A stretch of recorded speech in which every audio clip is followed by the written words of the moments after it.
சோழ நாட்டு தேவார பாடல் பெற்ற காவிரி தென்கரை தலங்களில் 101வது தலமும் 218வது தேவார பாடல் பெற்ற தலம் தான் பருதி நியமம். இந்த கோவில் எங்கே இருக்குது அப்படின்னா, தஞ்சாவூர்லேருந்து பட்டுக்கோட்டை பேருந்து சாலையில் மேலே உளூர், அதாவது உளவூர்னு சொல்லுவாங்க. அதுலேருந்து 2 கிலோமீட்டர் போனால் அந்த ஊர் வரும்.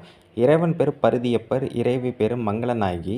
பருத்தியப்பர் கோவில்னு இப்போ சொல்கிறாங்க. இது பார்த்திங்கன்னா பருதி நியமம் அப்படிங்கிறது சூரியன் கோவில்னு அர்த்தம். ஒரு காலத்தில் இது சூரியன் கோயிலாக தான் இருந்திருக்கு, சூரியனார் கோயில் மாதிரி. ஆனால் பின்னால் சிவாலயமாக மாறப்பட்டிருக்கு. சம்பந்தர் 3ஆம் திருமுறையில் 104ஆம் பதிகமும், அப்பர் 2 பாடல்கள் மட்டும் பாடியிருக்கிறார். இந்த தலத்துக்கு அரசவனம் அப்படிங்கிற பெயரும் இருக்குது. அதேமாரி பெருமாளும் அனுமனும் இருக்கக்கூடிய சன்னதி பார்க்க முடியும். 3 சண்டிகேஸ்வரர் இருக்கக்கூடிய அமைப்பு இருக்குது. அதேமாரி சூரியனுக்கு அதாவது சிவபெருமானுக்கு நேர் எதிர்த்தாப்புல சூரியன் வணங்குற மாதிரியான அமைப்பு இருக்கும். இது வேறு எந்த கோயிலுமே பார்க்க முடியாதுங்க. சூரியன் வழிபட்ட 7 தலங்களில் இதுவும் ஒன்று. மீதி தலங்கள்னால் திருக்கண்டியூர், வேதிக்குடி, குடந்தை கீழ்கோட்டம், தெளிச்சேரி, புறவார் பனங்காட்டூர், நெல்லிக்கா மிக முக்கியமான தேவார தலம்.